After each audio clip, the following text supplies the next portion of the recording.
আসসালামু আলাইকুম বন্ধুরা, welcome back to my channel and a new video. আশা করছি সবাই খুব ভালো আছেন। আলহামদুলিল্লাহ আমরাও খুব ভালো আছি।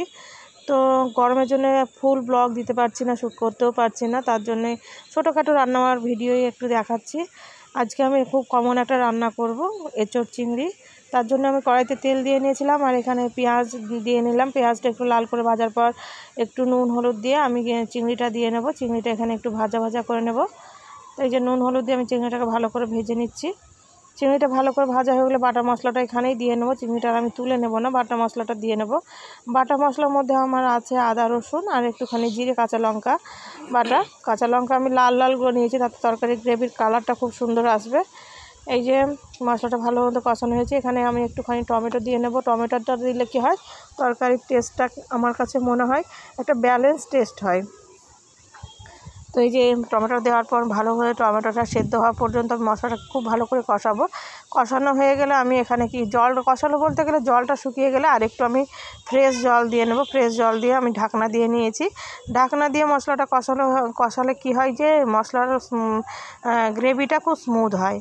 আস্তে আস্তে সেদ্ধ হয়ে মশলাটা যেহেতু কষানো হয়ে যে তেল ছাড়া ছাড়া হয়ে কষানো হয়ে গেছে, দেখুন গ্রেভিটা কেমন স্মুথ হয়েছে, খুবই স্মুথ হয়। আর যদি আমি ঢাকনাটা খুলে মশলাটা কষাতে যাই তাহলে গ্রেভিটা এত স্মুথ হয় না, একটা চিপে চিপে ভাব থাকে।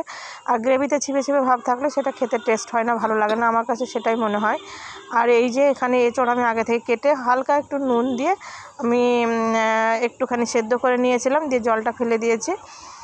আর এঁচোড়টা একটুখানি সেদ্ধ করে নিলে কি হয়, একটু খুব একটা রান্না করতে সময় লাগে না। আমি অল্প একটু সেদ্ধ করে নিয়েছিলাম, তারপরে এই মশলার উপর এঁচোড়টা দিয়ে নিলাম। মশলার এঁচোড়টা হালকা হাতে আস্তে আস্তে করে কষিয়ে নিতে হবে। কষানো আমার হয়ে গেছে, খুব বেশি নাড়াচাড়া আমি করিনি, তাতে এঁচোড়টা ভেঙে যাবে। এঁচোড়টা মোটামুটি কষিয়ে আমি এখানে জল দিলাম। মশলাটা যেহেতু আমি ভালো করে কষিয়ে নিয়েছি, এঁচোড়টার সঙ্গে মশলাটা একটু ভালো করে কষিয়ে এই যে জল দিয়ে নিলাম। জল দেওয়ার পর আমি এটা ঢাকা দিয়ে দেবো। ঢাকনা দিয়ে ফুটে উঠলে গরম মশলা দিয়ে ঘি গরম মশলা দিয়ে এই রান্নাটা রেডি হয়ে যাবে। এই যে আমার ঢাকনাটা খুলে যে দেখুন মশলাটা ফুটে গেছে। আপনাদের আমার রান্নাগুলো যদি ভালো লাগে তাহলে ভিডিওটি লাইক করবেন, কমেন্ট করবেন, শেয়ার করবেন। পাশে থাকার জন্য বেল আইকনটি প্রেস করবেন, তাতে আমার রান্নার নোটিফিকেশানগুলো আপনাদের কাছে চলে যাবে।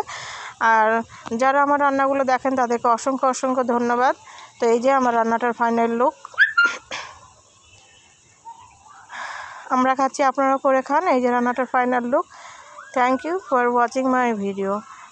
সবাই ভালো থাকবেন, সুস্থ থাকবেন, আমাদের সঙ্গে থাকবেন আর সবাইকে ভালো রাখবেন।